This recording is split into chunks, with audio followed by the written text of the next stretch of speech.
Hello there, fellow peasants.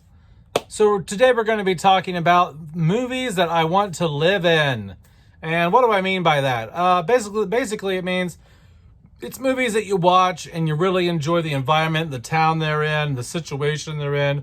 You wish you were in that environment, and you watch the films so you can vicariously live through the characters in those environments. So let's get to it. These aren't in any particular order. This isn't a countdown. This is just a list. So it's random. There's no countdown here. First film is Secret Window.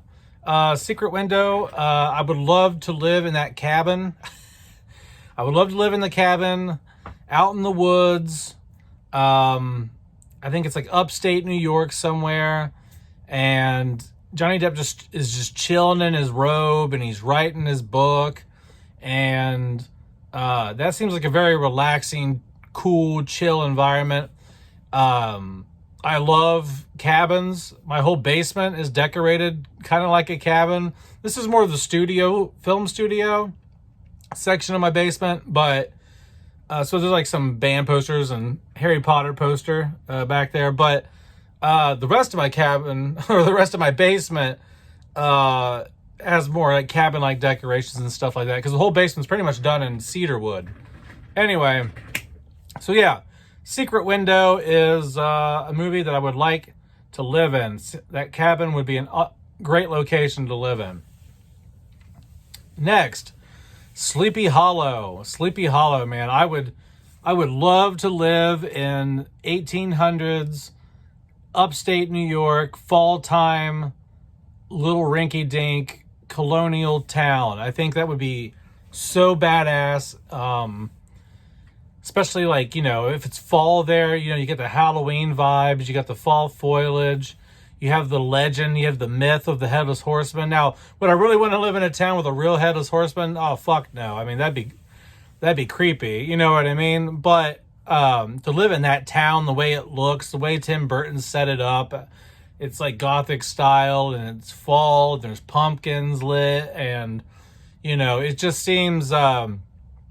it's right up my alley. If there wasn't a real killer Headless Horseman in the town, I could live there forever. Yeah, so that's that. Next is The Ninth Gate.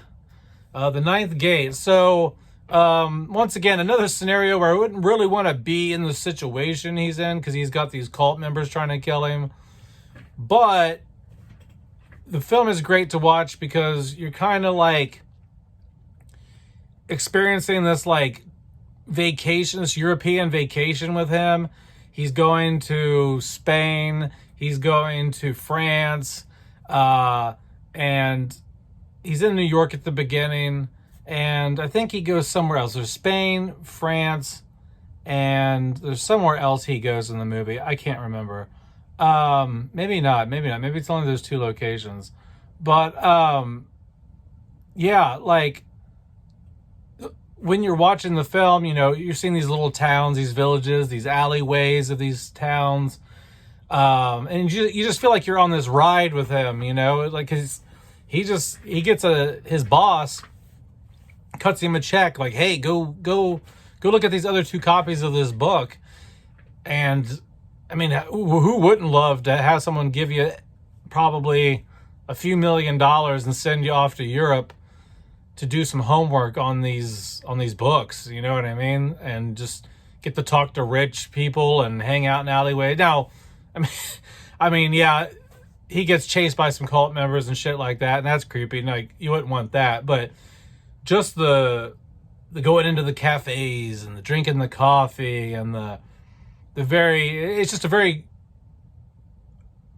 by the seat of your pants European vacation kind of vibe to it, and I really dig it.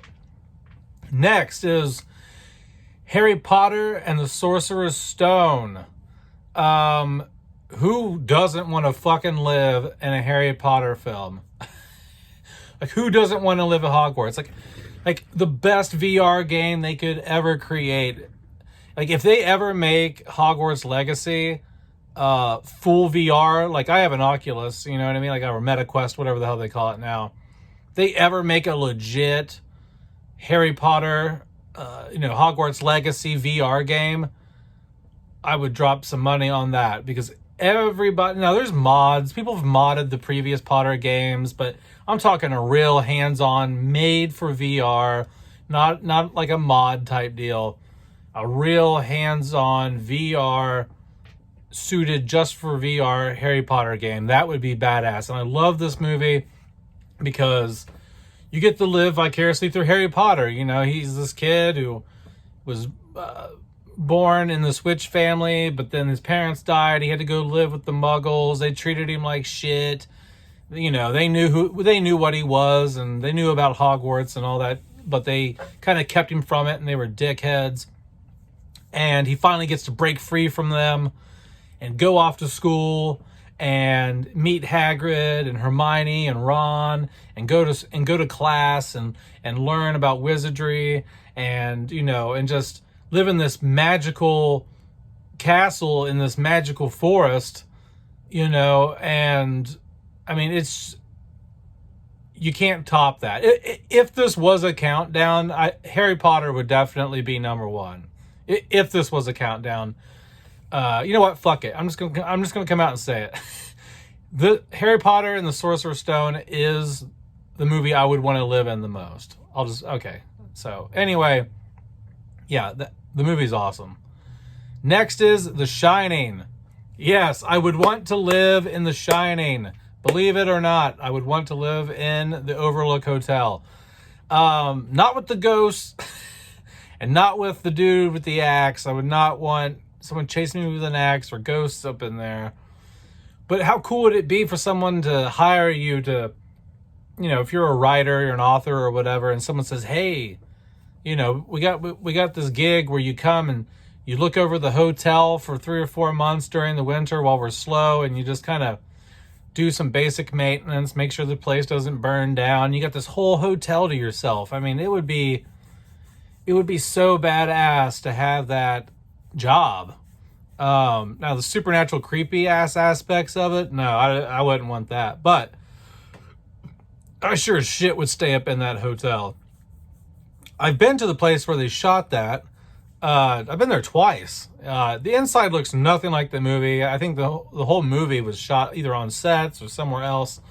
But I've been to the Timberline Lodge in Portland. Well, it's not Portland, but it's Mount Hood, which is about 40 minutes outside of Portland, out there in Oregon. And it's called the Timberline Lodge. If you've never been there, go check it out. If you're ever out in Oregon, because you can stand out front and you're like, holy crap, I'm in the parking lot of the Hotel of The Shining right now. It's super cool. But you go in there, it's a ski lodge. And me and my friends, we went in there and we had some drinks at the bar in the lodge and chilled out there. And they got a gift shop and they got memorabilia. They have some Shining information and stuff in there. And all kinds of other, I mean, this place has a history beyond The Shining. This place has been around for a long, long time before the film was ever made. But yeah, it's super cool. I would want to live in The Shining. It would be awesome. And lastly is Casino Royale. Who doesn't want to be James Bond? James Bond's a sleek, sexy fucker who gets all the babes, and he carries the gun, and he shoots the bad guys, and he goes off to exotic places, and, gets to hang out at, parties with rich people and dress up, and every dude wants to be James Bond. That's kind of the point of the movies, is like when you watch a James Bond film, you're like, yeah, I want to be that badass, I wish I could wear a tux and go to parties on exotic remote islands and shoot bad guys and all that crap, you know what I mean? So yeah, that's about it, guys. That's the list of movies that I would want to live in. If you have movies you want to live in, go down in the comments below and let me know. Other than that, peasants, have a good day. Peace out. Bye-bye.